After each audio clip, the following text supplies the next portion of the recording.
এই নির্বাচন সরকার বদলের নির্বাচন না, এই নির্বাচন ঠিক করবে দেশের মালিককে।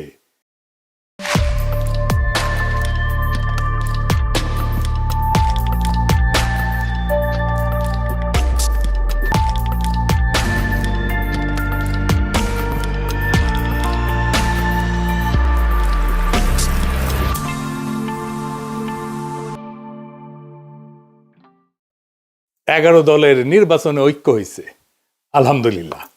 এইটা আরো ভালোভাবে হইতে পারতো, কিন্তু হয় নাই। যাই হোক, অসুবিধা নাই। এই জোটকে এখন বিজয় হইতে হবে।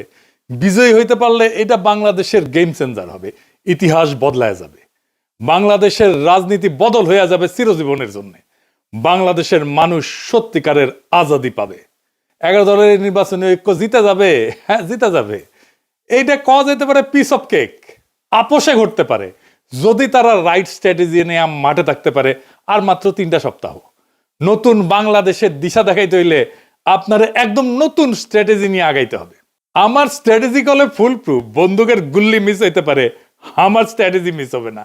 কিন্তু মুশকিলটা হইতেছে, আমি যেহেতু জোটের কেউ না, আমি তো হরিদাস পাল, তাই আমার এই ইউটিউব বানাই কইতে হইতেছে যে কেমনে এই স্ট্র্যাটেজিটা ইমপ্লিমেন্ট করবে। তাতে একটা মুশকিল আছে, এটা তো যায় না যাবে প্রতিপক্ষ। আসলে প্রতিপক্ষ যায় না যায় বা বুঝা যায় আপনি কোন স্ট্র্যাটেজি নিতেছেন, এটা প্রতিপক্ষের বুঝতে তো সময় লাগবে না, তাই না? একেবারে বেকুব না হইলে। তাই এই স্ট্র্যাটেজি কয়ে দিলেও অসুবিধা নাই। 11 দলীয় জোট এটা যদি অনুসরণ করে ভালো, না করলেও সমস্যা নাই। অনেকে শিখা যাবেন কেমনে জাতীয় ইলেকশনে জিতে আসতে হয়। নির্বাচন আসলে অগলের মাথায় আসে একটা নির্বাচনী ইস্তেহার বানাইতে হবে, লেখা লাগবি। 2018 সালের ইলেকশনে তখন ঐক্যফ্রন্টের ইলেকশন কাজ করতেছি লুকায় থেকে, মানে আন্ডারগ্রাউন্ডে থেকে। আমি ঐক্যফ্রন্টের বুঝাইতে পারলাম না যে ইস্তেহার একটা ভুয়া জিনিস। ইস্তেহার আপনারে ইলেকশনে জেতায় না, জেতায় অন্য কিছু। এই ভূখণ্ডের রাজনৈতিক ইতিহাসে 2টা নির্বাচন ফেনোমেনাল হয়েছে। একটা 70-এর নির্বাচন আর একটা 91 নির্বাচন। একটা মুজিব জিতছিল, আর একটা জিতছিল খালেদা জিয়া। মুজিবের 70-এর নির্বাচনে জিতাইছিল কি কন্ত 6 দফা স্বায়ত্তশাসন, তাই না? 91 খালেদা জিয়া জিতাইছিল কি? উনার একটাই কথা, ওদের হাতে গোলামির জিনজির, আমাদের হাতে স্বাধীনতার পতাকা।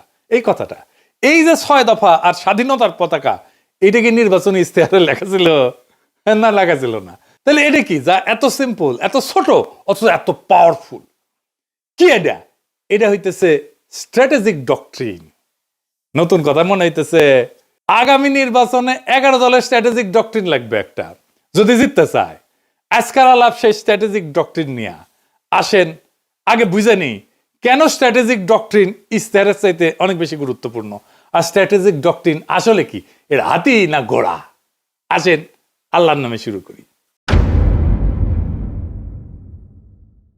ইস্তেহার হইতেছে নির্বাচনের আগে দেওয়া প্রতিশ্রুতির তালিকা, কি কি করা হবে তার ঘোষণা, মূলত ভবিষ্যৎ নির্ভর। আর স্ট্র্যাটেজিক ডক্ট্রিন হইতেছে রাজনীতিকে দেখার দৃষ্টিভঙ্গি, ক্ষমতার উৎসকে সেটা নির্ধারণ করা, রাষ্ট্র কার জন্য, তার স্থায়ী উত্তর একটা স্ট্র্যাটেজিক ডক্ট্রিন। ইস্তেহার বলে কি করব, ডক্ট্রিন বলে কেন করব আর কার জন্য করব। মানুষ এই সমস্ত ইস্তার ফিস্তার বিশ্বাস করে না, পড়েও না। রাজনৈতিক দলের কর্মীরাও পড়ে না, কারণ সারা দুনিয়ার বাস্তবতা হইতেছে প্রায় সব দলই একই প্রতিশ্রুতি দেয়। চাকরি দেব, বেকারত্ব কমাবো, দাম কমাবো, দুর্নীতি কমাবো, কিন্তু মানুষ জানে এগুলো ভুয়া, কিছুই হবে না, কিছুই পূরণ হবে না। ফলে ভোটাররা এই সমস্তকে পাত্তা দেয় না। কিন্তু ডক্ট্রিন ইস্তেহারের এই সীমাবদ্ধতা ভেঙে ফেলে। ইস্তেহার যাচাই হয় ক্ষমতায় গেলে, ক্ষমতায় যে সে করলো কিনা। আমি কিন্তু আওয়ামী লীগের ইস্তেহার নিয়ে বেশ কয়েকটা এপিসোড করছি যে ওরা কোনোটাই কিছু করে নাই, বাস্তবায়ন করে নাই। কিন্তু ডক্ট্রিন যাচাই হয় ভোট দেওয়ার আগেই। ডক্ট্রিন মানুষকে প্রশ্ন করায়, আমি কি এই ডক্ট্রিনের মধ্যে নিজেকে দেখতে পাই? এই দল আসলে আমাকে কি মনে করে? মানুষ ইস্তেহার বিশ্বাস না করলেও ডক্ট্রিনকে চিনতে পারে। ইস্তেহার হয় পরিস্থিতি নির্ভর, আর ডক্ট্রিন সময় স্বাধীন। জিনিসপত্র দাম বাড়লে ইস্তেহার বদলাবে, যুদ্ধ হইলে ইস্তেহার বদলাবে, কিন্তু ডক্ট্রিন বলে যে পরিস্থিতি আসুক ক্ষমতার কেন্দ্রটা বদলাবে না, ভোটাররা তাতে নিরাপত্তা পায়। ইতিহাস বলে যে দল ডক্ট্রিনে যেতে সে নির্বাচনে যেতে। নির্বাচনের মাঠে ডক্ট্রিন কি করে? 1 নাম্বার, ভোটকে একটা ডিল থেকে ঘোষণা বানায় দেয়। ইস্তেহার, আমি ভোট দিচ্ছি কারণ তুমি দিবা আমারে, তাই তো? আর ডক্ট্রিন বলে আমি ভোট দিচ্ছি কারণ আমি জানি ও আমি কে তার কাছে। 2 নাম্বার, প্রতিপক্ষের কথা কেউ নিজের করে নেয়। তার প্রতিপক্ষ যত কথা বলবে আমাদের ফ্রেমে বলবে, এটাই ডক্ট্রিন ঠিক করে। এটা আমরা আগে পরে আরো বিস্তারিত বলবো। ডক্ট্রিন ঠিক হলে ইশতেহার তার বাইরে যেতে পারে না। ডক্ট্রিন ইশতেহারের সীমা টেনে দেয়। আর মানুষের মনস্তত্ত্ব, মানুষ কি বিশ্বাস করে? মানুষ বিশ্বাস করে যে তাকে সম্মান দেয়, যে তাকে ছোট করে না, যে তাকে মর্যাদা দেয়, যে তাকে রাষ্ট্রের মালিক বানায়, তাকে বিশ্বাস করে। আর ইশতেহার বলে আমি তোমার এটা দেব। ডক্ট্রিন বলে আরে তুমি কি দেবো, তুমি তো মালিক। ডক্ট্রিন এটা বুঝায় দেয়। ইশতেহার আপনাকে গ্রহীতা বা অনুগ্রহ প্রার্থী বানায়, ডক্ট্রিন আপনাকে মালিক বানায় দেয়। মালিক ভিক্ষার উপরে ভোট দেয় না। নির্বাচন তো প্রতিশ্রুতির প্রতিযোগিতা না, নির্বাচন দেশের মালিকানা নির্ধারণ করে। তাই ইশতেহারের চেয়ে গুরুত্বপূর্ণ আমরা রাষ্ট্রকে, রাজনীতিকে, মানুষকে, জনগণকে, রাষ্ট্রের সাথে জনগণের সম্পর্ককে কিভাবে দেখি। নির্বাচনে মানুষ প্রতিশ্রুতিতে ভোট দেয় না, এটা বুঝতে হবে বাংলাদেশের পলিটিশিয়ানদেরকে। নিজের অবস্থানকে যে বুঝাই দিতে পারে তারে ভোট দেয়। আর যেই দল মানুষকে তার অবস্থান বুঝায় দেয় সেই দল ইশতেহার ছাড়াই জয়ী হইতে পারে। ইশতেহার ভুয়া জিনিস, ডক্ট্রিন আসল জিনিস। তাইলে 11 দলীয় জোটের বিজয়ের লক্ষ্যে স্ট্র্যাটেজিক ডক্ট্রিন কি হইতে পারে? আগে দেখে নেই বিএনপির স্ট্র্যাটেজিক ডক্ট্রিন কি এই নির্বাচনে, বলতে পারবেন? এটা জানা দরকার, কারণ এই বিএনপির স্ট্র্যাটেজিক ডক্ট্রিনকে হারাইতে হবে। কি সেটা? সেটা হইতেছে সবার আগে বাংলাদেশ। আমার আগে আমরা, আমাদের আগে দেশ, সবার আগে বাংলাদেশ। সবার আগে বাংলাদেশ, সবার আগে বাংলাদেশ। দেখেছেন উনারা সচেতন ভাবে করছেন কিনা এটা উনারাই বলতে পারবেন। তবে এইটা একটা plain and pure strategic doctrine বিএনপির। সবার আগে বাংলাদেশ এটা কেবল স্লোগান না, এটা একটা ডক্ট্রিনাল স্টেটমেন্ট। এইটাই ক্ষমতার উৎস নির্ধারণ করে। তাহলে এই ডক্ট্রিনাল স্টেটমেন্টের সমস্যা বের করতে হবে। সমস্যাটা কি? এই স্লোগানের সমস্যা বের করতে পারলে এইটারে ফাইট করা সহজ। আর এইটারে ফাইট করতে পারলে বিএনপি পুরা ক্যাম্পেইন কোলাপস করবে। আসেন এটা দেখে নিই, আমরা বিস্তারিত খুঁটায় খুঁটায় দেখব। তাইলে বুঝবেন এই সরল কথার মধ্যে কি গরল লুকায় আছে। গরল মানে জানেন তো, বিষ বিষ বিষ। তো দানের শীষের এই ডক্ট্রিনে কি বিষ লুকে আছে সেটা আমরা খুঁজে দেখি। সবার আগে বাংলাদেশ মানে বাংলাদেশ নামে একটা বিমূর্ত সত্তা আছে। সেই সত্তার যে স্বার্থ সেটা জনগণের উপরেও প্রাধান্য পাইতে পারে। অর্থাৎ জনগণ আগে না, রাষ্ট্র আগে। এটা একটা স্পষ্ট স্টেট ফার্স্ট ডক্ট্রিন। এটা শাসনের বৈধতা তৈরি করে। এই স্লোগান দিয়ে বলা হয় দেশের স্বার্থে সব কাজ করা হবে, ফলে অধিকার সীমিত করা, মত প্রকাশ দমন করা, কঠোর সিদ্ধান্ত নেওয়া, দমন পীড়ন করা সবই নৈতিকভাবে বৈধ হয়ে যায়। হাসিনার মতো। হাসিনাও এই একই ধরনের ডক্ট্রিনে বিলিভ করত, বিশ্বাস করত। এটারে বলা হয় ইংরেজিতে ইনস্ট্রুমেন্টাল লেজিটিমেসি ডক্ট্রিন, মানে উদ্দেশ্যের নামে পদ্ধতির বৈধতা। মানে উদ্দেশ্য হইতেছে আগে রাষ্ট্র, সবার আগে বাংলাদেশ। সেই জন্যে ওই সবার আগে বাংলাদেশকে রাখার জন্য যা যা পদ্ধতি আমি অ্যাপ্লাই করব সব বৈধ, সব সহি। এইটা জনগণকে সাবজেক্ট না অবজেক্ট বানায়, মানে জনগণ আর মালিক থাকে না, শাসিত হওয়ার বস্তু বানায় ফেলে। এই ফ্রেমে দেশ উপরে, জনগণ নিচে। জনগণ দেশকে সেবা দিবে, সেবা। জনগণ এখানে রাষ্ট্রের মালিক না, রাষ্ট্রের উপকরণ। এইটাকে প্যাটার্নালিস্টিক ডক্ট্রিনও বলা যায়, মানে অভিভাবক সুলভ শাসন ডক্ট্রিন বা অভিভাবকত্ববাদী রাষ্ট্রনীতি। এটা মানে কি? রাষ্ট্র নিজেকে জনগণের অভিভাবক মনে করে, আর জনগণকে দেখে অপ্রাপ্ত বয়স্ক, বুঝে না, নতুন, অক্ষম হিসাবে। এই এই সোনামণি বসো, জান তুই গেছো হ্যাঁ নয় নতুন নতুন। যাদের হয়ে রাষ্ট্র ভালো বুঝে সিদ্ধান্ত নেয়। এই ডক্ট্রিনে জনগণ মালিক না, তত্ত্বাবধানে থাকা ব্যক্তি, যার সম্মতি প্রয়োজনীয় না, আনুগত্যই যথেষ্ট। প্রশ্ন করাকে দেখা হয় অকৃতজ্ঞতা হিসাবে। Paternalistic doctrine. বোঝা গেছে হাসিনা বলতো অকৃতজ্ঞ জাতি।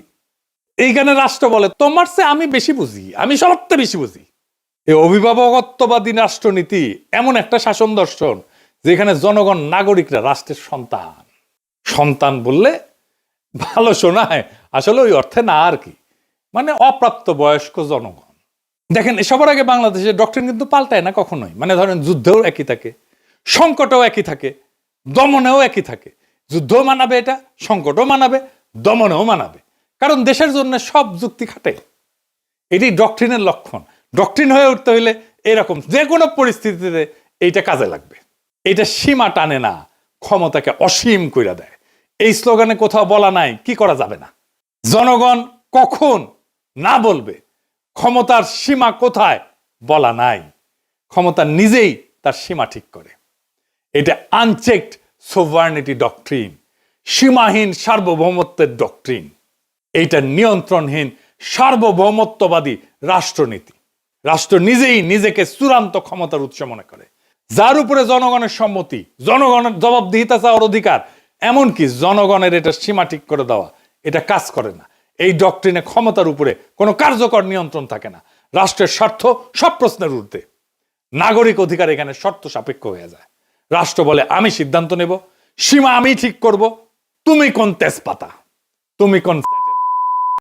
তার মানে সবার আগে বাংলাদেশ কোনো আবেগী স্লোগান না, এটা এমন একটা স্ট্র্যাটেজিক ডক্ট্রিন যা রাষ্ট্রকে জনগণের উপরে স্থাপন করে এবং ক্ষমতাকে সীমাহীন বৈধতা দেয়। তাইলে এই সবার আগে বাংলাদেশ এই স্লোগানের স্ট্র্যাটেজিক ডক্ট্রিনকে হারাইবেন কেমনে? এই প্রথম কৌশল হইতেছে এটাকে আক্রমণ করা যাবে না। আক্রমণ না করে হারানো যায়, খুব চমৎকার ভাবে হারানো যায়, অপরূপ ভাবে হারানো যায়, মোলায়েম ভাবে হারানো যায়। কারণ আপনি এটা ব্যাখ্যা করতে পারবেন না এখন কেন এটা খারাপ। আপনি জন ধরে বুঝাইতে পারবেন না, টাইম নাই, কইতে পারবেন না বুঝিস এই স্লোগান কিন্তু তোমার স্লোগান। তাই এইটার কৌশল অন্য। কি সেই কৌশল? এই স্লোগানকে গ্রহণ করতে হবে। আমরা এটাকে গ্রহণ করতেছি কারণ রাজনীতিতে যে স্লোগান জনগণের মনে কিছুটা ঢুকে গেছে, সেটাকে ভাঙা সহজ হয় না, কিন্তু সেটাকে নতুন অর্থ দিতে পারলে জেতা যায়। আমরা এটাকে নতুন অর্থ দেব। তাইলে কি হবে? Counter narrative. কিভাবে আমরা এই কথাটাকে নতুন মিনিং দিতে পারবো, নতুন অর্থ দিতে পারবো?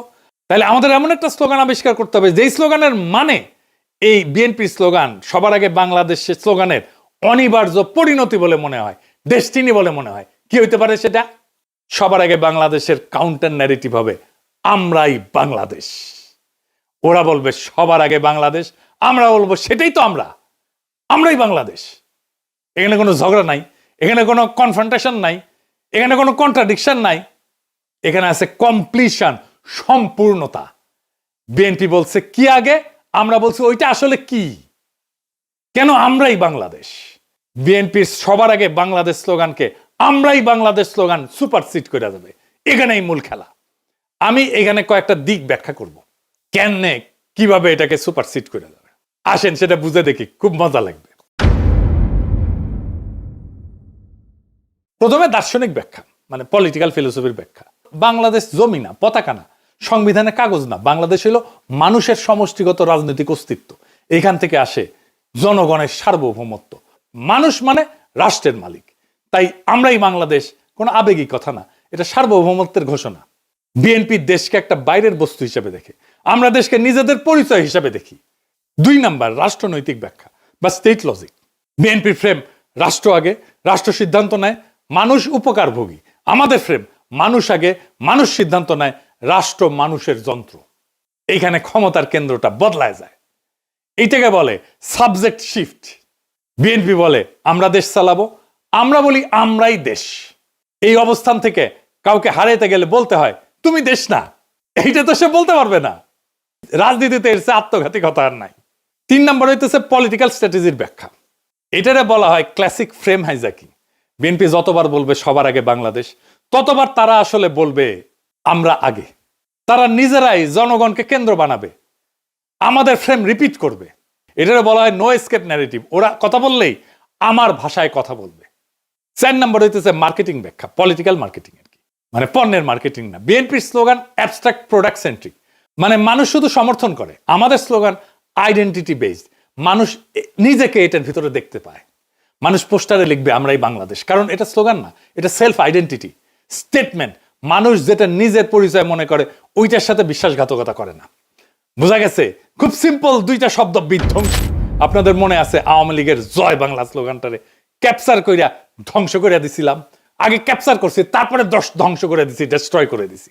বেশি দিন আগের কথা না, মনে আছে না যেই স্লোগান তাদেরকে উদ্দীপ্ত করার কথা, সেই স্লোগানটাকে আগে ক্যাপচার কইরা ধ্বংস করে দিছিলাম একেবারে পুরাপুরি।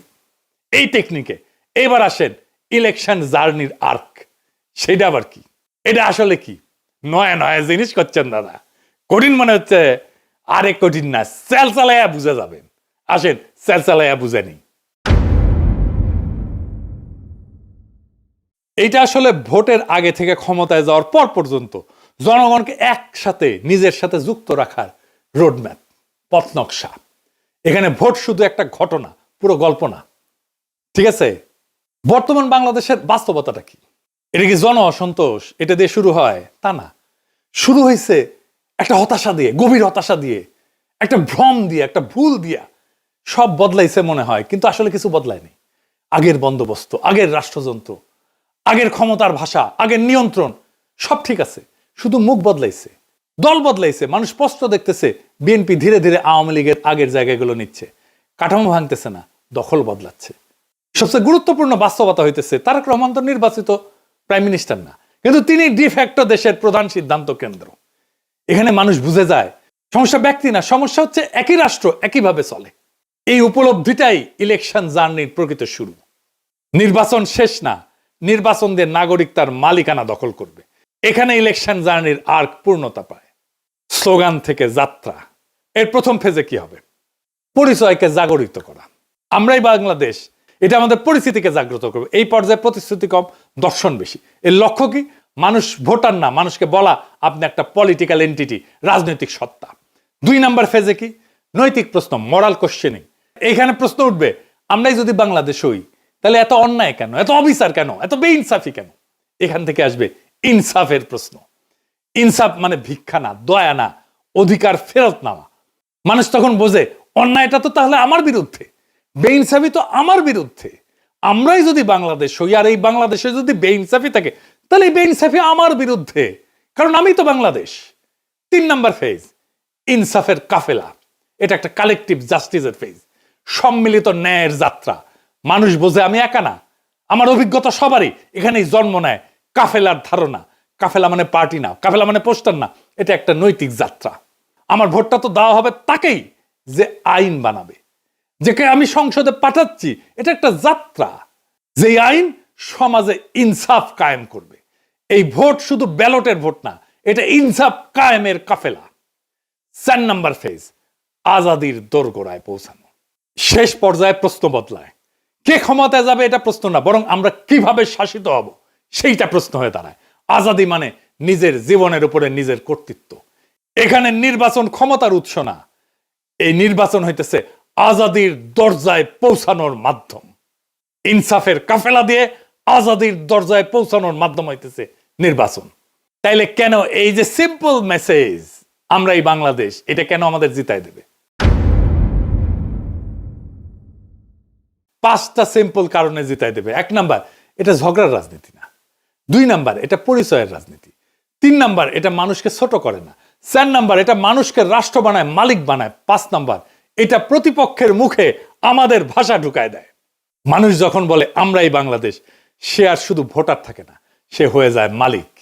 আর মালিক কখনো ভুল জায়গায় দাঁড়ায় না। এই নির্বাচন সরকার বদলেন না, এই নির্বাচন ঠিক করবে দেশের মালিককে। ওরা বলে সবার আগে বাংলাদেশ, আমরা বলি আমরাই বাংলাদেশ। যেদিন মানুষ এটা বুঝে যাবে সেদিন আর কাউকে জিততে হবে না। নির্বাচন নিজেই নিজের ফল ঘোষণা করবে।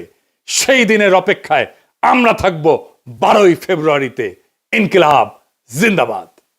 আমরা কি চাই? আপনি কি চান? আমি কি চাই? বাংলা কি চায়? মাটির কি চায়? শহীদ কি চায়? আমরা কি চাই? বাংলা কি চায়? 24 কি চায়? জুলাই কি চায়? আমরা কি চাই? ইনকিলাব কি চায়? বিপ্লব কি চায়? জনতা কি চায়? মাটি কি চায়? বাংলা কি চায়?